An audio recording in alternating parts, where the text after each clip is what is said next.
What if the reason your relationships feel exhausting is not because you care too much, but because you have spent too much time abandoning yourself?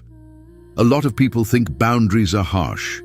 They hear the word and imagine someone becoming cold, selfish, or difficult. But in reality, the people who struggle most with boundaries are usually the most caring people in the room. They are the ones who say yes too quickly, give too much, and feel responsible for everyone else's comfort. From the outside, that can look like kindness, but on the inside, it often feels like resentment, burnout, and confusion. That is the hard truth. What we often call being nice is sometimes fear in disguise.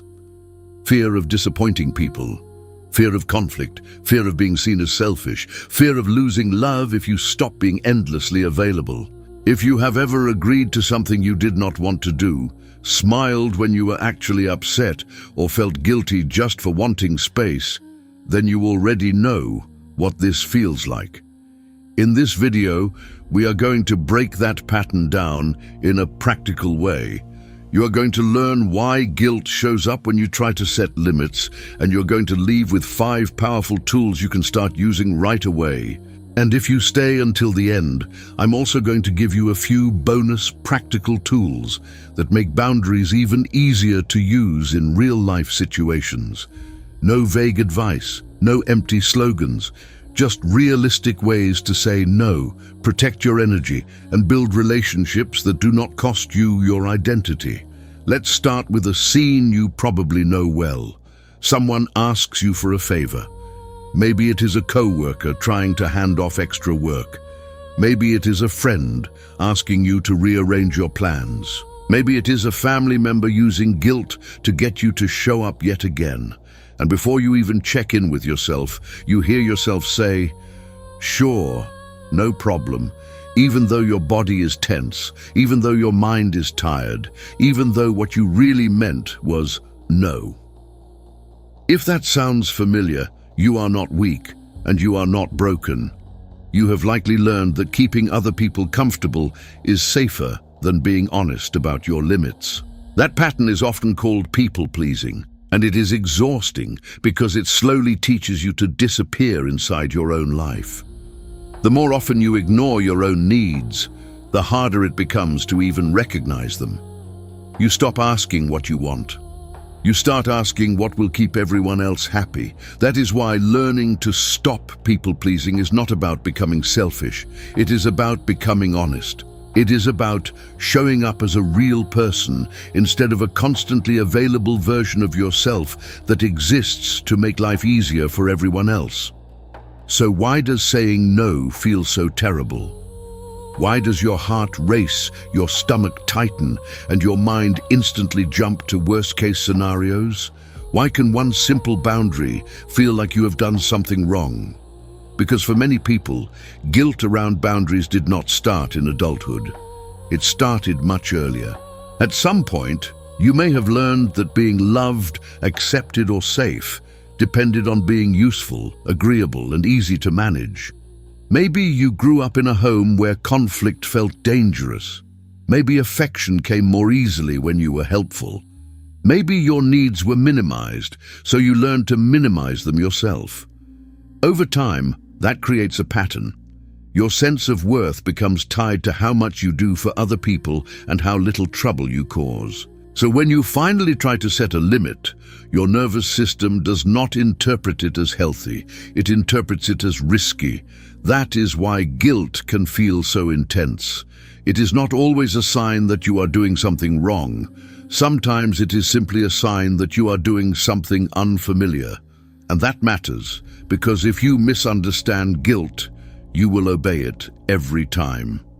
You will assume, "I feel bad, so this boundary must be bad." But that is not necessarily true. In many cases, guilt is just the emotional cost of breaking an old pattern. Once you understand that, boundaries stop looking like cruelty and start looking like recovery. Now let's move into the part that actually helps in real life. What to do when someone asks something of you and you know your old patterns are about to kick in. Tool 1. Pause before you answer. The first tool is simple but powerful. Do not answer immediately. Instead of saying yes on reflex, say something like, "Let me check and get back to you." That one sentence creates space between the request and your response. And that space is everything, because automatic yeses usually come from fear, while thoughtful answers come from self-respect. When you pause, you give yourself a chance to ask, do I actually want to do this? Do I have the time, energy, or desire? Or am I about to agree because I am afraid of disappointing them?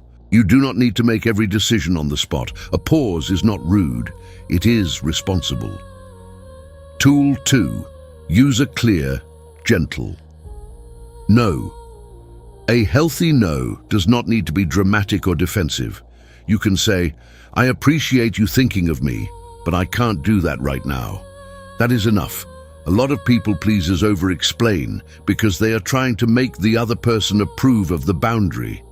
But the more you over-explain, the more you communicate that your no is negotiable. A gentle no is different. It is respectful, but it is still firm. You are not attacking anyone. You are not making excuses. You are simply being honest. That is one of the biggest mindset shifts in this work. You do not need a perfect reason to have a limit. Your capacity is reason enough. Tool 3. Do a values check. When you feel torn, ask yourself one question. Am I saying yes because I want to, or because I am afraid of what will happen if I say no? That question cuts through a lot of confusion. Sometimes you really do want to help, and that is great. Boundaries are not about refusing everything. They are about making sure your yes is real. But when the answer is fear of conflict, guilt, rejection, or being misunderstood, that is important information. It means your response is probably coming from self-protection, not genuine generosity. This is where many people begin to see the difference between kindness and self-abandonment. Kindness feels honest. Self-abandonment feels pressured. The goal is not to stop being generous. The goal is to stop betraying yourself in the process. Tool 4. Use the broken record. Some people will not accept your first no. They may push, they may guilt trip you, they may act confused, disappointed, or offended. And in those moments, your old pattern will want to kick in and smooth everything over. This is where the broken record comes in. You calmly repeat your boundary without changing it. I understand, but I can't do that. I hear you, but my answer is still no. I'm not available for that. You do not need to escalate. You do not need to argue. You do not need to produce a better explanation. Repeating yourself calmly sends a message. This is not a discussion designed to wear me down. This is a decision. That consistency is especially important if people are used to pushing past your limits. When you stop bending, they may be surprised. That does not mean you are wrong. It means the pattern is changing. Tool 5. Reframe what a boundary means. This tool is internal, but it changes everything. Instead of thinking, I am letting them down, try this, I am showing up honestly. Because every time you say yes when you mean no, you may be keeping the peace in the moment, but you are also creating resentment, exhaustion, and distance. That is not real connection. Real connection cannot be built on silent resentment and constant self-erasure. Boundaries are not walls that keep people out. They are guidelines that make trust possible. They let people know what is real, what is respectful, and what you can genuinely give. Your no is not a failure of kindness. It is often an act of integrity. Now, if your brain is already saying, yes, but my situation is different, that is normal. Let's address a few of the most common objections, but they'll be hurt. Maybe they will be disappointed. But disappointment is not the same thing as harm. You are not responsible for making sure no one ever feels frustrated, inconvenienced, or upset. Other people are allowed to have feelings.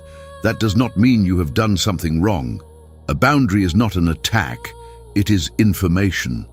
But I don't want to be mean. Setting a limit is not mean. Being honest is not mean. Protecting your energy is not mean. In fact, people who never set boundaries often become resentful, withdrawn, or passive-aggressive. That does far more damage to relationships than a respectful no ever could. The healthiest people are not the ones who say yes to everything. They are the ones whose yes and no both mean something.